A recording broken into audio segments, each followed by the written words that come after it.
Muy buenas tardes, bienvenidos un día más a Todo es Geopolítica. Cambiamos de la economía a mirar a las tensiones, a los conflictos que siguen vigentes en estos momentos, mirando un día más a Israel con este supuesto ataque a una organización, un edificio de la ONU que Israel está negando, pero eso sí, se ha llevado una buena reprimenda por parte de Estados Unidos, pendientes también de las declaraciones de un alto funcionario israelí, un alto ministro que está apuntando directamente a Irán. Dicen que ya es un objetivo legítimo para sus misiles. Como se pueden imaginar, el tema sin duda más candente de estos momentos es el avión estrellado en el día de ayer en Belgorod, el cruce de acusaciones y sobre todo la reunión de seguridad urgente del Consejo de la ONU que va a tener lugar a eso de las 9 horas españolas y que por supuesto van a poder seguir en Negocios Televisión en un momento en el que Zelensky está acusando a Rusia de jugar con las vidas de los prisioneros ucranianos y por supuesto pues Rusia está acusando además con pruebas, porque ya han detectado trozos de misiles en este avión estrellado, como decíamos, en Belgorod, y además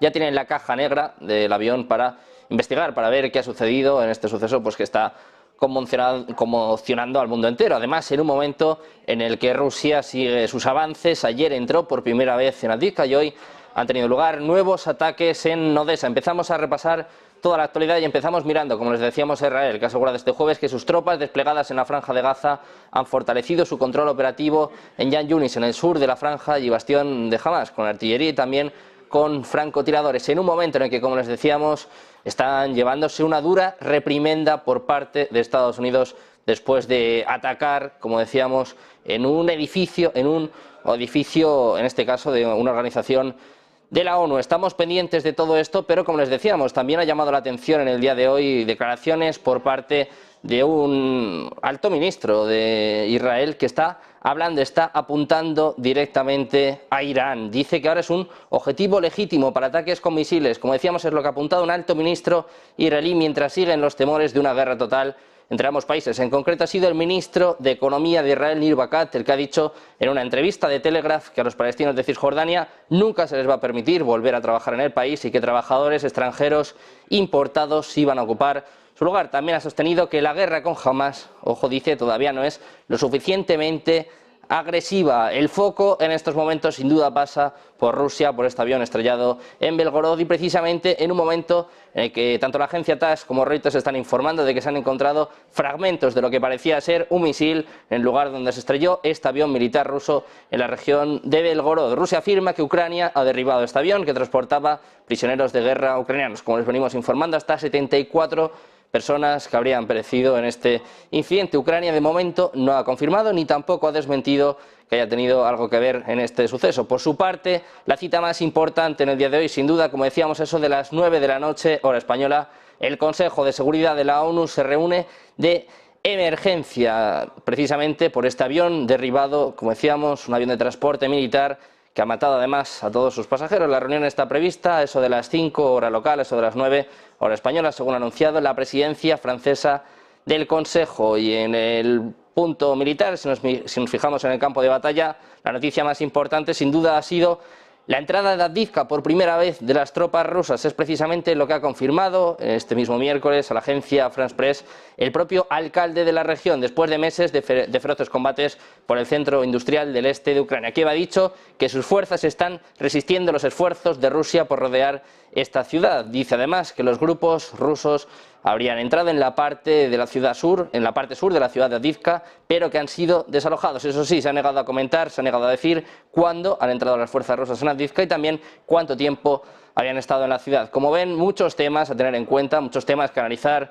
Así que empezamos a presentar a los expertos, a los protagonistas. Ya contamos con Adrián Celaya, presidente de Key Group y profesor de Economía Aplicada en la Universidad del País Vasco. ¿Qué tal, Adrián? Muy buenas. Muy bien, encantado de estar con vosotros. Encantado de tenerte por aquí. Tenemos también a Luis Rodrigo de Castro, Relaciones Internacionales del CEO. ¿Qué tal? Muy buenas, Luis Rodrigo.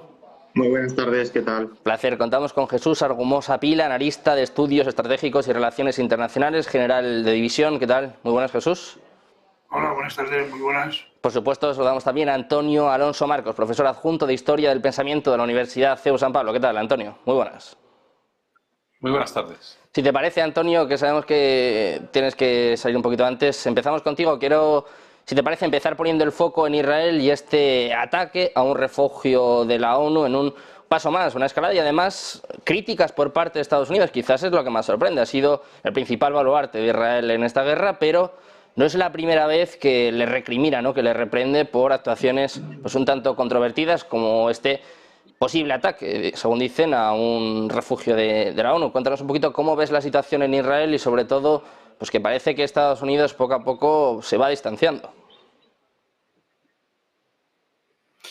Bueno, la verdad es que hay que distinguir entre lo que es la ONU en general y luego hay una agencia que es ya muy antigua porque se crea nada más generarse la gran independencia de Israel, que es la UNRWA. Entonces hay que tener cuidado a la hora de distinguir esto porque por lo menos los israelíes lo distinguen muy bien. Una cosa es Nueva York, una cosa es la sede de Naciones Unidas y otra cosa muy distinta es la Agencia de Naciones Unidas para los refugiados palestinos, en específico para los palestinos, porque hay un alto comisionado para los refugiados, pero hay una agencia específica para los refugiados palestinos que no se ha disuelto, porque se podría haber disuelto tranquilamente pues ya en los años 60, sin más lejos, pero no se ha disuelto. Entonces, lo que hay que tener muy en cuenta es que el Estado de Israel ha acusado a la UNRWA de estar del lado de los palestinos, y no solo del lado de los palestinos, sino del lado de Hamás. Me explico. Cuando se han difundido imágenes o vídeos de los túneles de Hamás en Gaza, aparece el símbolo de la UNRWA por todos lados. Es decir, dentro de los túneles, los sacos terreros que se utilizan, pues también pues tienen el signo de la UNRWA. Luego escuelas y hospitales que se han construido con dinero de la UNRWA, pues al final han servido para refugio y para escudo, para refugio de los terroristas. Y esto es una acusación muy grave por parte de Israel. Una acusación que no digo yo que no sea verdad, sino todo lo contrario, que es una acusación muy grave porque es verdad. Al menos todos los indicios apuntan que la UNRWA ha estado apoyando de una u otra manera, o de las dos maneras, a Hamás. Ya digo, no a los palestinos, porque si hubiera apoyado a los palestinos no habría habido ningún problema. Pero el problema es ese, que ha apoyado a un grupo terrorista. Quizás lo apoyó a ese grupo terrorista en sus funciones pues de atender a la sanidad, de atender a la educación, y quizás ahí se podría poner un pero.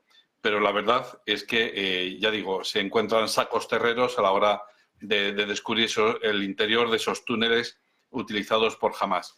¿Cuál es el punto aquí? Pues que Israel ha dicho basta, es decir, si tenemos que garantizar la seguridad de los ciudadanos de Israel para evitar otro 7 de octubre, pues tenemos que hacer lo que tenemos que hacer. Por supuesto, ellos lamentan que existan víctimas civiles, pero lo tienen muy claro. Haremos lo que tengamos que hacer para preservar la seguridad y la vida de los israelíes, del resto de ciudadanos israelíes que hay. Entonces, con esto acabo simplemente recordando esto, ¿no? Que efectivamente Israel, si ve un objetivo legítimo dentro de la franja de Gaza, lo atacará, esté Estados Unidos de su parte o no. Obviamente Estados Unidos no puede decir públicamente que está a favor de que se ataque pues, hospitales, de que se ataque escuelas, por más que le convenzan, por más que le enseñen imágenes de que debajo de esas escuelas había túneles. Pero la cuestión es que, claro, Estados Unidos no puede apoyar públicamente en específico esos ataques. Pero algo me dice, yo la información que tengo, es que Biden, ya no digo Estados Unidos como país o la administración, no, Biden está más al lado de Israel que en cualquier otro momento de la historia en estos últimos 75 años. Esta información que nos acabas de dar, Antonio. Jesús, quiero también escucharte a ti, quiero saber qué opinas de Israel, del apoyo de Biden, de Estados Unidos, porque una cosa es lo que dicen, ¿no? Una cosa son estas declaraciones, pues por ejemplo las que hacía ayer Patel, de alguna forma reprimiendo, bueno, echando un poco la bronca, ¿no? En este caso a Israel, y otra es lo que hacen también por detrás, ¿no? No sé cómo ves tú, en qué momento está este conflicto. Bueno, es evidente que Estados Unidos es el apoyo clave en Israel. Claro. Sin Estados Unidos, Israel no podía llevar esas campañas que actualmente está llevando en Gaza, ¿no?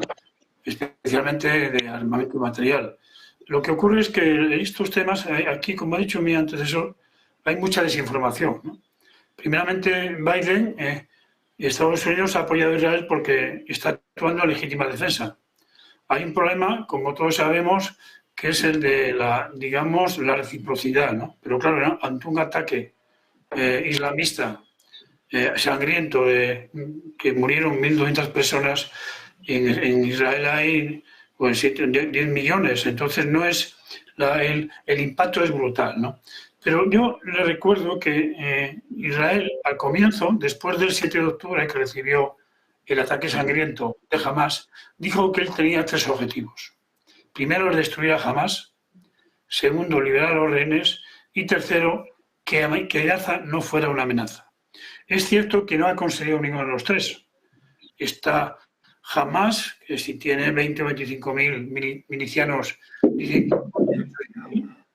los rehenes, como todos sabemos, todavía quedan 100 y pico, 130, 140, que no se sabe dónde están, incluso ellos, algunos de ellos muertos. Y la guerra en el territorio de Gaza no ha acabado. Hay un montón todavía de milicianos. Estamos viendo últimamente esos 21 muertos que hace poco vimos, hace unos días, que producen los milicianos o la milicia de Hamás contra Israel, ¿no? Luego, la guerra está todavía en un punto muy complicado, porque Israel no acaba de terminar con Hamás. Es muy complicado, vale la redundancia por la repetición, de que se termine con Hamás. Hamás, si tiene 20.000 o 23.000 milicianos, pues ¿hasta dónde es posible coger a todos? No es fácil. Además, teniendo en cuenta que los líderes están todavía en Gaza y están además escondidos y manejando un poco la reacción contra Israel. La relación entre Israel y Estados Unidos es muy fuerte. De hecho, hay un lobby en Estados Unidos potencialmente fuerte de cara al apoyo a los presidentes, ¿no? Luego, yo creo que ahora mismo Netanyahu, que sí tiene un problema interno brutal, él mismo, como sabes, está imputado por una serie de delitos, él prefiere o quiere seguir con la guerra porque por lo menos hasta conseguir que Gaza, que jamás desaparezca, ¿no? Pero esto va a ser muy complicado, yo creo que no lo va a conseguir, no es fácil liquidar a 20.000 o 20 o 25.000 miembros de Hamás. Entonces, ¿cómo veo la relación entre Israel y digamos, Estados Unidos? Primero, Estados Unidos quiere, como casi toda la comunidad internacional, que haya 2 estados. 2 estados, el Estado de Israel y el Estado palestino.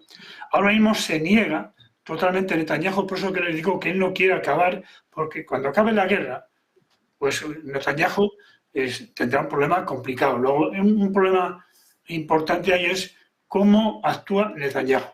Pero Estados Unidos quiere, poco a poco, conseguir que Israel, de alguna forma, actúe de forma recíproca y que la guerra o las víctimas vayan cada vez siendo menores.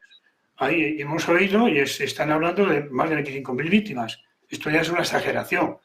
Esto es un conflicto realmente sangriento, ¿no? Luego hay que intentar pararlo. ¿Cuál es la forma con estas? Hoy hablaba mi antecesor el tema del ataque a ese refugio de la ONU, ¿no? Que, como ha dicho, esa agencia de apoyo a los palestinos es muy peculiar y hay que saber hasta qué punto, cómo dice, ¿no? Porque la desinformación está actuando continuamente. Las redes sociales es un movimiento que está cambiando continuamente de tendencias. ¿Qué pasa? Ahora se está hablando mucho aparecen los medios, especialmente las víctimas de Palestina, ¿no? Pero lo que pasó antes, ahora parece que se está olvidando, ¿no? Luego, lo que le preguntaba, relación entre Estados Unidos e Israel. Yo creo que Estados Unidos seguirá apoyando a Israel hasta que jamás, de alguna manera, vaya al alto fuego y diga, bueno, yo ya no puedo seguir. Y sobre todo, lo que quiere Estados Unidos es especialmente que acepte en Israel que haya 2 estados, el Estado de Israel y el Estado palestino, con una serie de condiciones que luego se verá. Habrá una fuerza de interposición internacional seguramente, habrá elecciones totalmente democráticas, tendrán que ser las autoridades palestinas las que controlen y gobiernen ese espacio, y Israel poco a poco tiene que olvidarse del control de Gaza. El control de Gaza debe ser de los palestinos. ¿Por qué? Porque Si el palestino es un Estado que lo acepta la comunidad internacional, pues tiene que ser independiente. Y hay que ir poco a poco dejando, sé que no va a ocurrir mañana, pero sí que para que este conflicto desaparezca, tiene que haber una relación de igual a igual entre Palestina e Israel. Dos estados independientes que se respetan mutuamente y que ambos caminan en el camino democrático. Mientras esto suceda, hasta que esto suceda, mientras tanto Israel sigue abriendo nuevos frentes. Hablaba Galán hace unas semanas de 7 frentes, hablaba pues un poco de las relaciones con Irán, y en las últimas horas un alto ministro israelí, en concreto el ministro de Economía, apunta ya directamente a Irán. Dice que es un objetivo legítimo para sus misiles. Adrián, parece que lejos de calmarse las tensiones, esto cada vez escala más, cada vez va más. Esta amenaza ya es más seria, teniendo en cuenta además los ataques de Irán la semana pasada, que mostraron que Irán también puede llegar a Israel en cualquier momento. Sí, ya hemos comentado otras veces que hay que seguir de forma muy atenta estos movimientos de aparente escalada, porque también nos pueden reflejar realmente qué es lo que está sucediendo. Es decir, quién está realmente perdiendo este conflicto, perdiendo esta guerra en Gaza, y necesita escalar el conflicto para evitar ser derrotado o de forma militar o de forma política, ¿no? El tema de lo que está pasando realmente en Gaza es muy oscuro, pero desde el punto de vista estrictamente militar, pero bueno, lo podemos analizar mucho más claramente, yo creo, desde el punto de vista humanitario, desde el punto de vista del derecho internacional. Porque claro, yo tengo que poner en cuestión ese concepto de objetivos legítimos. Es decir, hay digamos, fijándonos en los hechos y fijándonos en las propias declaraciones de miembros del propio gobierno de Israel, de miembros del Likud, de todo tipo de dirigentes políticos y sociales de Israel, vemos una clarísima intención de limpieza étnica. Es decir, de utilizar este conflicto en Gaza para una limpieza étnica y hacerse con el territorio. Lo vemos también en los hechos porque se ocupan barrios y lo que se hace es derribar barrios enteros una vez que ya los han ocupado. Es decir, no como un objetivo militar para ocuparlos más fácil, sino después de ocuparlos, derribamos para que los palestinos no puedan volver a esas casas, ¿no? Aparte de, ya digo, esas declaraciones continuadas de dirigentes de distinto tipo, diciendo que hay que echarlo a los palestinos, gestiones con unos u otros países para que se queden con 2 millones de palestinos, es decir, para sacarlos a todos de allí. Es decir, hay un evidente objetivo de limpieza étnica y eso es intolerable desde el punto de vista humanitario, desde el punto de vista del derecho internacional, desde cualquier punto de vista. Por eso no es extraño que Estados Unidos, independientemente de su voluntad real, pues intente continuamente salvar la imagen, pues haciendo unas declaraciones u otras, ¿no? ¿Cuál es el objetivo real de Estados Unidos o de la presidencia en este momento? Bueno, pues puede ser complicado porque efectivamente una cosa es lo que realmente piense un cargo político determinado como el propio Biden, que habéis mencionado ahora mismo.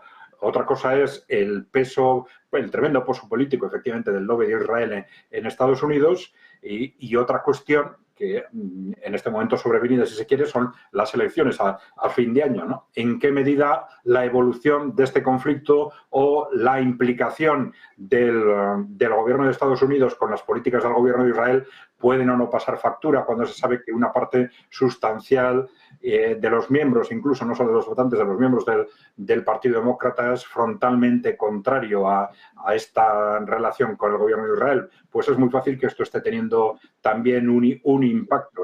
Otra cosa es cómo gestionan esa ambivalencia entre unos y otros objetivos, ¿no? Bueno, con respecto a lo de Irán, pues lo que he comentado al principio, yo creo que sí hay que estar muy atentos porque estas declaraciones pueden estar transmitiendo, pues efectivamente, bueno, más que declaraciones, porque a veces son declaraciones que van acompañadas de ataques directos o indirectos en otros países, ¿no? Pues porque pueden estar revelando a quién realmente no le está yendo bien una guerra y está buscando una escalada. Pero bueno, nosotros ya dijimos al principio que la escalada no hay que mirarla solo desde el punto de vista de abajo hacia arriba, sino también de arriba hacia abajo. Es decir, estamos en 3 niveles. Uno es el nivel más o menos local, que es en el que se está moviendo ahora, pero luego hay un nivel multilocal, sería porque Israel está también peleando en varios frentes, ¿no? Pero luego tenemos un nivel regional, que ya supondría quizás la entrada de países como Siria, Líbano o Irán en el conflicto, pero claro, es un nivel regional que es muy difícil de separar ya del nivel mundial, por lo que esto podría implicar la entrada de Estados Unidos y la entrada de Estados Unidos, a su vez la entrada de Rusia y China, porque no nos olvidemos que estamos en una situación de guerra fría semicaliente a nivel global en la que muy difícilmente va a aceptar uno de los dos bandos un resultado que suponga una derrota clara para el otro bando dentro de ese bloque, de esa lucha geopolítica entre el bloque emergente y el bloque occidental, ¿no? Bueno, pues precisamente para seguir andando en esta cuestión, quiero escuchar ahora a Luis Rodrigo de Castro, sobre todo estos mensajes que se vienen lanzando en las últimas horas, tanto Irán como Israel, lejos de calmar un poco estas tensiones, Luis, parece que están yendo a más, ¿no? Sobre todo, más que las acciones, como digo, las declaraciones, ¿no? Los mensajes que se lanzan unos y otros, porque Abdollahian, el ministro de Asuntos Exteriores iraní, venía también pues advirtiendo ya directamente a Israel en las últimas horas. Sí, y aquí muchas veces tenemos que diferenciar lo que es la parte del discurso, la parte argumentativa que se realiza más de cara a la galería de lo que es la política entre bambalinas, ¿no? Esas relaciones que pueden estar desarrollándose de manera no oculta, pero sí de manera discreta y que no trascienden a la opinión pública, ¿no? Y una cosa son los hechos y otra cosa son las palabras. La verdad es que cuando uno escucha pues este cruce de acusaciones o de palabras bruscas en algunos casos también, no puede olvidarse de lo que ha pasado en años anteriores, en décadas anteriores, ¿no? Las relaciones entre Israel e Irán desde la práctica totalidad de lo que llamamos de siglo, por no decir bastante más atrás, han sido conflictivas, ¿no? Yo recuerdo también que durante la presidencia de Mahmoud Ahmadinejad en Irán, pues se especulaba, o mejor dicho, se argumentaba desde ciertas élites iraníes con la necesidad o con la posibilidad de destruir al Estado de Israel. Es decir, que en la clave de la opinión pública, en la clave mediática iraní, esto es un discurso que no es nuevo, es un discurso que, como digo, viene de lejos y que ha pasado por momentos más altos de mayor auge y momentos de mayor disensión, ¿no? Pero por parte israelí esto se tiene muy presente también. Además, no olvidemos que Irán estuvo desarrollando un programa nuclear que fue objeto de bastante atención por parte de la opinión mundial, por parte de las Naciones Unidas, de la comunidad internacional, y precisamente esto también coincidía con la presidencia de Ahmadinejad, pero bueno, se recondujo de alguna manera, pero con lo que nos tenemos que quedar es que este cruce de acusaciones, estas relaciones tensas entre Irán e Israel es algo que también es cíclico, ¿no? Como tantas cosas en la escena internacional, pero en este caso es mucho más trascendente por el potencial militar de Irán y por el potencial militar israelí que viene avalado y viene equipado por Estados Unidos, ¿no? Cuando han intervenido los que me han precedido, pues no recuerdo muy bien quién, decía Estados Unidos no abandonará a Israel hasta que, bueno, yo creo que es ese hasta que podemos olvidarlo, ¿no? Porque yo creo que Estados Unidos nunca va a dejar en la estacada a Israel, precisamente por eso que también han mencionado de la importancia del lobby israelí, del lobby hebreo, sobre todo en algunas élites políticas que lo vuelven crucial a la hora de votar, ¿no? Y precisamente en noviembre hay elecciones a la presidencia y eso también puede verse reflejado en algunos medios del país.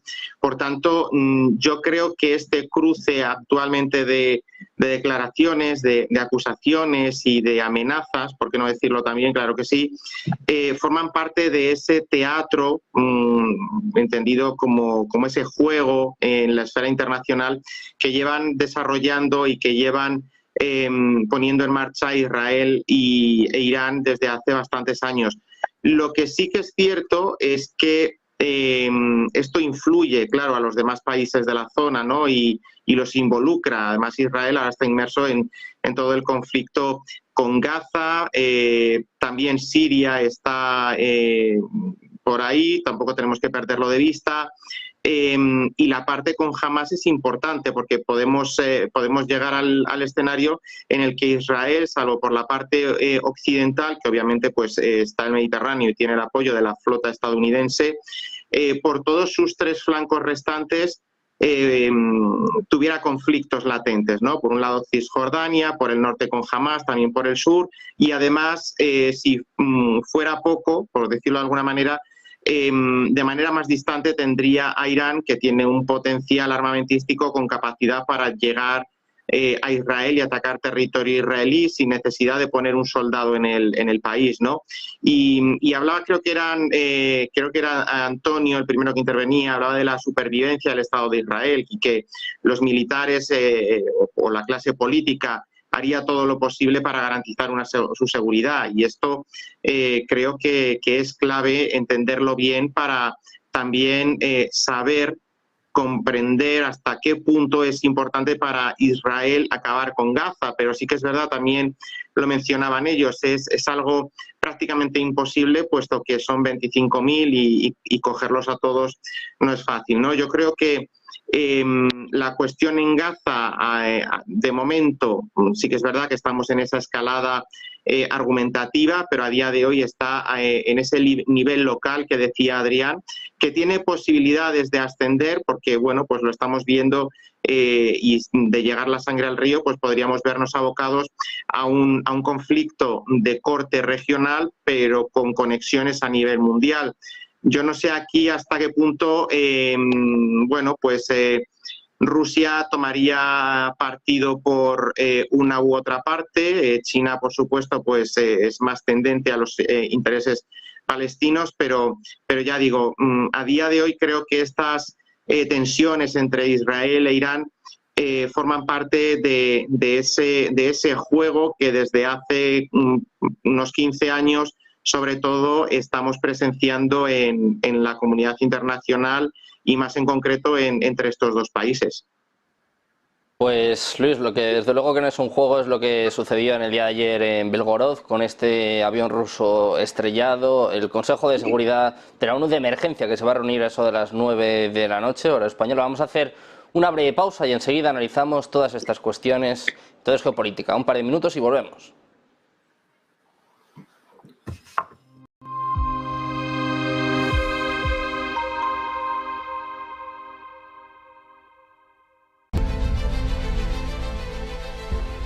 No puede volver atrás y cambiar el principio, pero puede comenzar donde está y cambiar el final.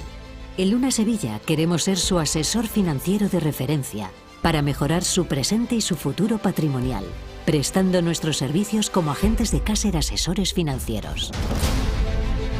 Somos una empresa con una clara apuesta por la formación de calidad, la información transparente y objetiva, y por el asesoramiento financiero personalizado y continuado. Visite nuestra web lunasevilla.es o llame al 91 762 3442.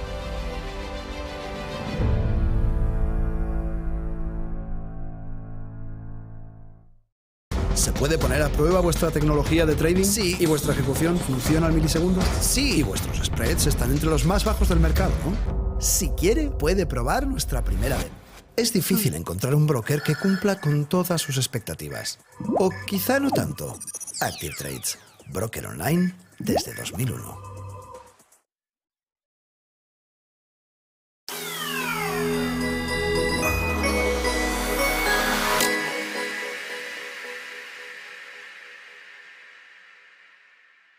Hola, ¿qué tal? Muy buenas. Si estás viendo esta cadena es que te gusta estar bien informado y te gustan mucho los mercados financieros.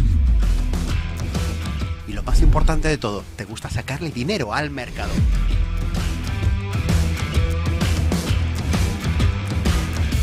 Así que tenemos una cita, el cierre de Wall Street los lunes a las 9:30 de la noche, los martes y los jueves un poquito antes, a las 9:15.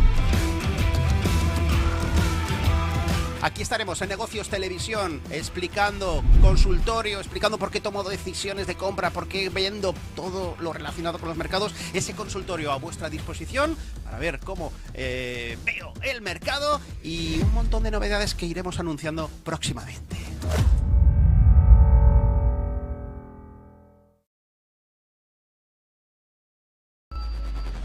Localizarnos ahora es más fácil. La economía a tu alcance. Empresas, inversiones, tecnología. Ya en la app de Movistar. Vive la economía. Negocios Televisión.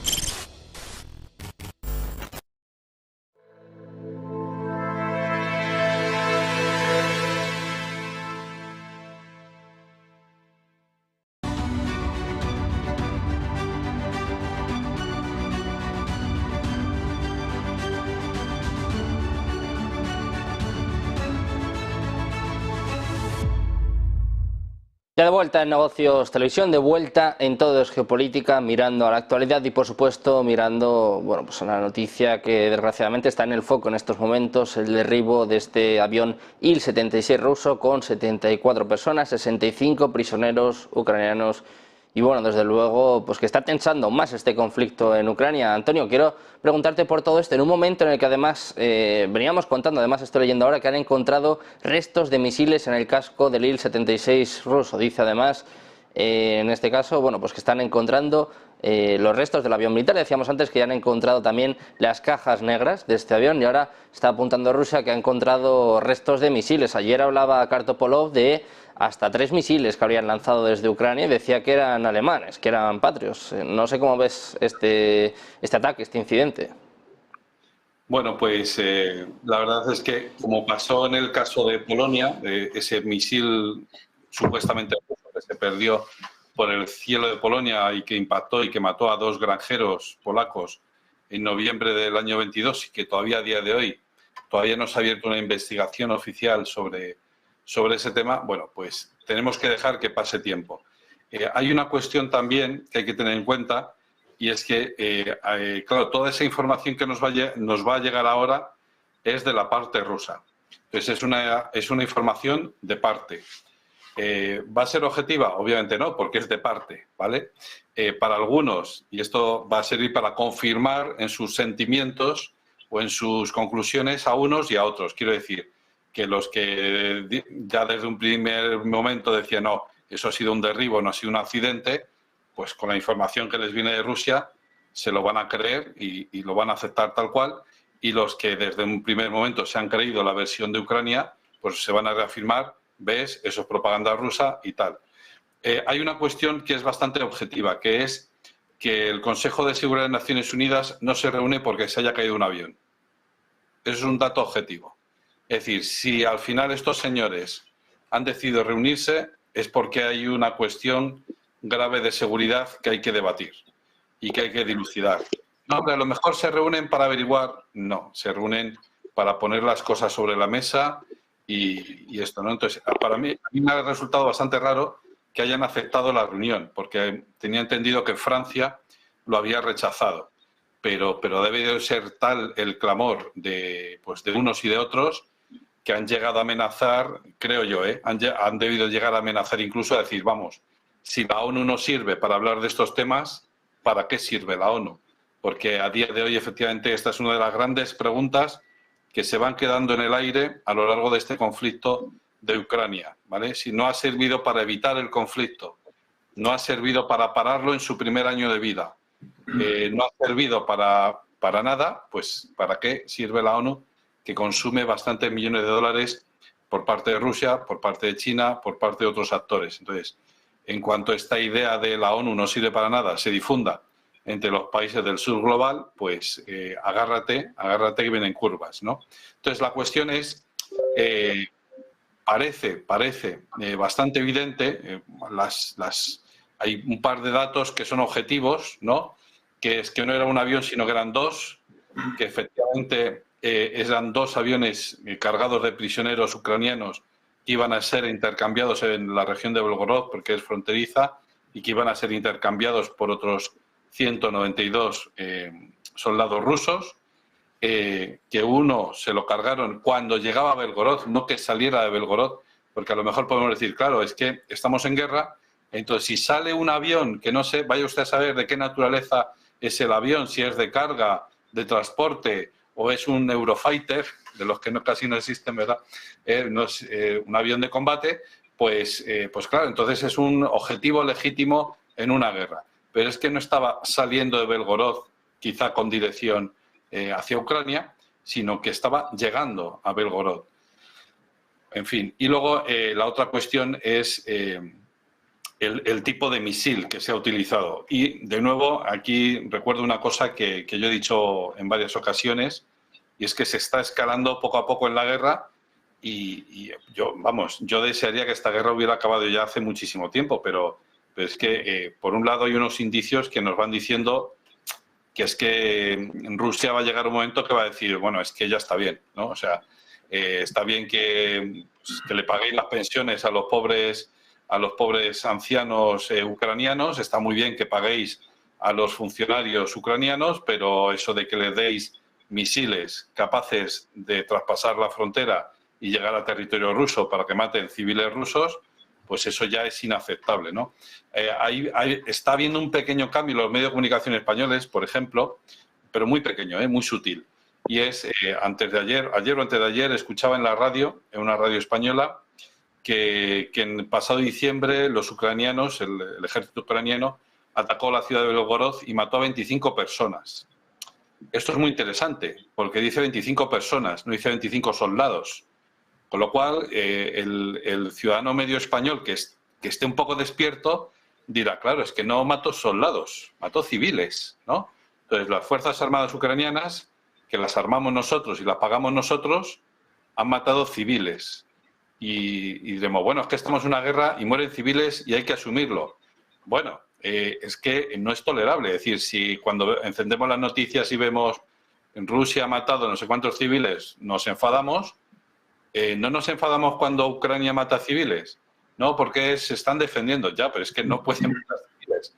No sé si me estoy explicando, ¿no? Entonces, la cuestión a la que iba es, hay que tener en cuenta una serie de datos que son objetivos y que al parecer apuntan a la versión rusa, es decir, que dan la razón a la versión rusa, que es que eran 2 aviones que llegaban a la ciudad de Belgorod, cargados de ucranianos, detenidos o prisioneros ucranianos, que iban a ser intercambiados y que ese avión ha sido atacado. No se ha derribado, no se ha caído, no se ha caído así como que le ha fallado el motor y no sé qué, sino que ha sido derribado en el aire por un misil occidental, por un misil Patriot o por un misil alemán o americano o alemán, ¿no? Y entonces esto, en fin, esto nos lleva a lo último que quería decir, y es, esto ha sido un error. Se han puesto nerviosos ahí en la frontera y han dicho, wow, esto es un avión militar y hay que derribarlo. No sabían que dentro de ese avión iban prisioneros. Esa es la segunda opción. O la tercera opción es, ¿quién manejaba esos Patriot? ¿Quién ha recibido la instrucción, es decir, la formación necesaria para guiar, para lanzar esos Patriot? ¿Eran ucranianos o eran americanos? ¿No? ¿Y quién ha tomado esa decisión final? Porque eso al final tendrá que salir a la luz. ¿Quién ha tomado la decisión? ¿Quién ha dado la orden para derribar ese avión con esos Patriot? Esto no sucede así espontáneamente, ¿no? Que estás en medio de las trincheras, empiezas a disparar, sino que esto es otra cosa, ¿no? Alguien ha dado la orden de disparar ese Patriot, habrá que averiguar quién, y esto a lo mejor es reflejo de una lucha de poder dentro de la propia Ucrania, a lo mejor. O a lo mejor es un intento de otras fuerzas para que el conflicto no se acabe ya, sino que, como decía nuestro amigo de ECAI, pues que, Adrián, que escale, ¿no? Que escale el conflicto, ¿no? Que se desborde y que escale, ¿no? Como bien estás comentando, Antonio, parece evidente, ¿no?, que estamos viendo una escalada y sobre todo, bueno, pues un suceso terrible que ha tenido lugar en las últimas horas. Te damos las gracias, Antonio, por pasarte por aquí y nada, te deseamos que vuelvas muy pronto aquí a tu casa. Un placer. Gracias, un abrazo. Un abrazo. Gracias, Antonio. También quiero discutir sobre estos temas con el resto de invitados. Jesús, quiero preguntarte a ti sobre esta cuestión. Como bien está explicando Antonio, hay todavía muchas dudas, muchas incertidumbres, pero claro, quiero hacerte una pregunta. En caso de que esto se contraste, en caso de que sea verdad y haya sido un ataque por parte de Ucrania, ¿se puede considerar un crimen de guerra? Porque al final había prisioneros, pero también había civiles, ¿no? Había hasta 74 personas. Si fuese premeditado, ¿podría considerarse un crimen de guerra? Bueno, vamos a ver. Yo creo que primero hay que ver qué ha pasado, porque no lo sabemos. Estamos aquí dilucidando sobre una información que nos pasa a Rusia. ¿Quién dice hasta qué punto asumimos que venían prisioneros? ¿Quién lo dice? Lo dice Rusia. No hay otra información. Todavía no hay fuentes fidedignas. Es cierto que el misil, sí es un misil, de acuerdo. Esto ha ocurrido más veces. Ucrania atacó el puente el que está entre... Bueno, ha habido varios misiles ya de Ucrania que han ido hacia Rusia, o sea, no es de ahora, ¿no? Yo creo que estamos en un relato, me parece a mí, olvidando a Ucrania. Ucrania ahora parece que hay un movimiento de que Ucrania puede llegar a la paz entregando parte del territorio, ¿no? Pero vamos a ir un poco atrás. La invasión, ¿quién la produjo? ¿Quién ha atacado aquí a quién, no? Ha sido Rusia la que ha atacado Ucrania. Putin dice que Ucrania no existe. Ucrania es Rusia, de siempre, la Rusia nueva, ¿no? Entonces, yo creo que estamos en un relato que poco a poco estamos olvidándonos de Ucrania. ¿Por qué lo digo? Hace poco tiempo Estados Unidos tenía pensado enviar 50.000 euros, 50.000 o 55.000 millones de euros para apoyo con él y lo ha parado en el Congreso, ¿no? Europa también quería apoyar a Ucrania, mandarles una ayuda de una financiera militar de unos 50 o 50.000 euros, millones de euros. Resulta que ahora mismo Ucrania se dice que tiene capacidad de atacar o de defenderse hasta marzo o abril. Igual no llega a abril, porque tiene muy poca munición. Entonces, esta película que hablamos de que Rusia está diciendo que Ucrania ha atacado con un misil, un Patriot americano, hasta en Belgorod.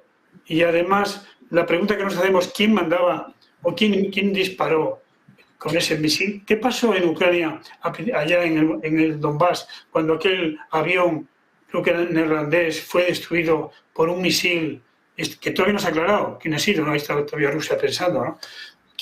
Con esto quiero decir que hay una falta hay una desinformación continua, hay un relato. Yo estoy viendo que en los últimos meses está apareciendo un relato queriendo decir que que Ucrania debería entregar parte de su territorio para que Rusia asuma que tiene casi el 20%, tiene anexionado en Rusia, no, Ucrania es casi como España, y entonces un tercio, pues está casi un tercio, ¿no? Entonces quiero decir, es que asumimos que los ucranianos tienen que entregar a Rusia su propia tierra, pero ¿dónde vamos? O sea, hay unos señores que tienen un nivel digno de vida, tienen su territorio, tienen su tierra y su familia, que se la tienen que entregar al otro, pero ¿dónde vamos? Entonces, vamos a buscar un poco, ahora está la guerra, digamos, en un estado de desgaste. Esa guerra de trincheras que hubo en la Primera Guerra Mundial. Acuérdense ustedes que desde el Mar del Norte a Basilea, aquella línea famosa que teníamos de bloqueados en la Primera Guerra Mundial, casi medía 800 kilómetros. Aquí mide entre 800 y 1.000 kilómetros que están parados. Ninguna de las dos fuerzas tiene capacidad para derrotar a la otra. Pero aquí en Europa estamos muy bien. Todos los días yendo al cine, pero ¿qué pasa con los ucranianos? Muriendo por ellos y por Europa, ¿no? Es que vamos a permitir que ahora Rusia, después de Europa, después de Ucrania, ¿dónde va a ir? ¿Ustedes piensan que Putin se va a parar? Ahora mismo, ¿quién controla a Putin? Putin es una persona única que hace lo que quiere. Entonces, ¿quién controla ahora mismo a Putin? Nadie. Es igual que Xi Jinping. Es totalmente por no decir utilizador. Democracia en Rusia, con el control que tiene de todos los partidos políticos, no me lo creo. No. Vamos a ser un poco, sensatos, con sentido común y pensar que ahora toda esta información que nos está llegando es de Rusia. ¿Por qué lo hace Rusia? Para decirle o querer decir que ella es la víctima, ¿no? Ella es la víctima. Es la víctima Rusia de esta guerra que llevamos ya 2 años, que lo hace el próximo día 24. Vamos, señores, por favor, vamos a ser un poco sensatos y pensar con sentido común. Aquí hay una nación que ha invadido a otra contra el derecho internacional Y aquí nadie, y estamos queriendo pues que vaya a su sitio, que devuelva lo que ha ocupado.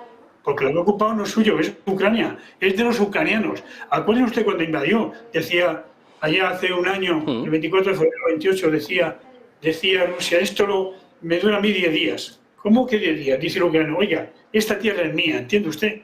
Yo soy ucraniano y es mi patria. Y la voy a defender hasta que muera. Y esto es lo que está pasando ahora. Pienso, sin darnos cuenta, que estamos un poco cambiando el relato y diciendo que los ucranianos pues tienen que entregar parte de su tierra a Rusia. Vale, es mi humilde opinión. Pues desde luego te agradecemos tu opinión, Jesús, y queremos escuchar también en este caso la de Adrián Celaya. Adrián, quería preguntarte sobre estas cuestiones, este suceso, bueno, este derribo que tuvo lugar en el día de ayer y sobre todo, bueno, pues Rusia que parece que dice que está encontrando pruebas, incluso decía que avisó 15 minutos antes de que iba a entrar en ese espacio aéreo. O sea, parece que las informaciones que están saliendo por el momento, que es cierto que son cruzadas interesadas en estos momentos por ambos lados, por ambas partes, apuntan a un ataque por parte de Ucrania. Quiero saber cómo lo ves tú y sobre todo lo que le preguntaba a Jesús, si se podría considerar un crimen de guerra en el caso de que se contrasten las informaciones. Sí, vamos a ver. Bueno, mis fuentes, que son las últimas que he consultado al mediodía, eran fundamentalmente ucranianas, porque a pesar, no sé por qué, la información tiene que venir.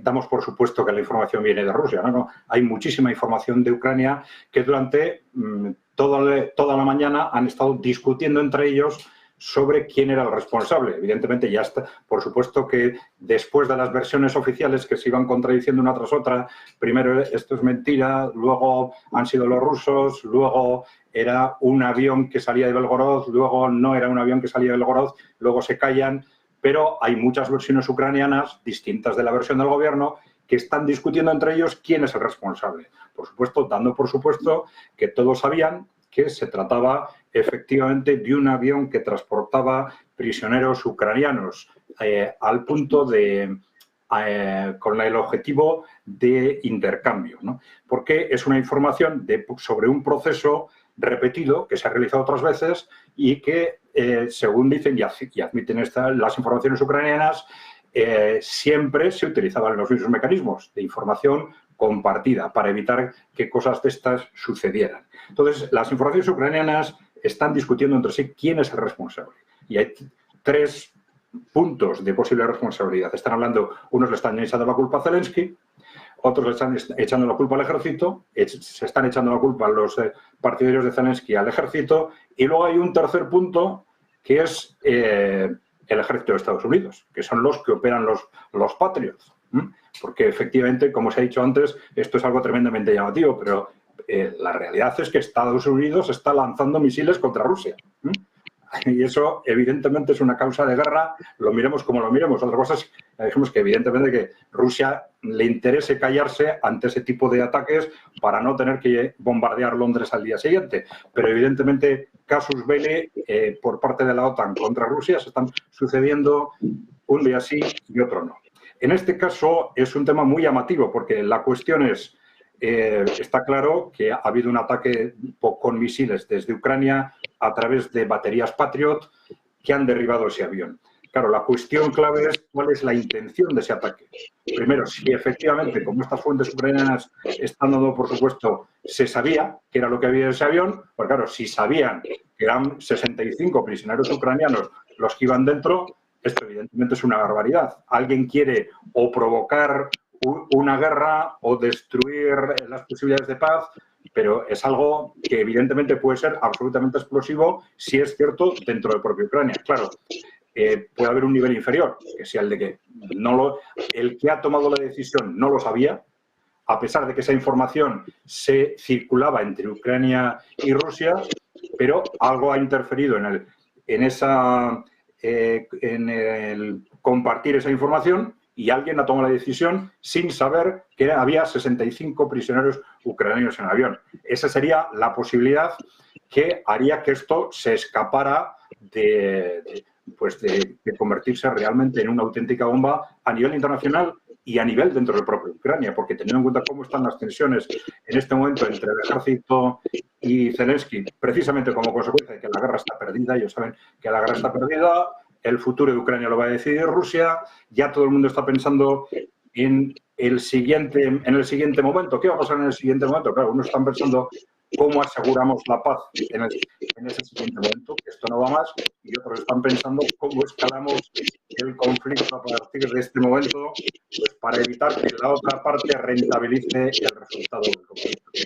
Evidentemente, yo creo que vamos a ver estos días, por si acaso, yo voy a intentar agarrarme a esa posibilidad de que el que ha tomado esa decisión no tuviese la información, porque evidentemente si tenía la información, esto va a ser absolutamente explosivo en Ucrania o en las relaciones entre Ucrania y Estados Unidos o entre Ucrania o entre Estados Unidos y Rusia, evidentemente. Si o el gobierno de Zelensky ha tomado la decisión sabiendo lo que había en ese avión, o el ejército lo ha tomado, o los operadores norteamericanos de los Patriot lo han tomado, pues evidentemente estamos ante un auténtico desastre político. Vamos a pensar en esa pequeña posibilidad de que esa decisión se tomara sin tener la información.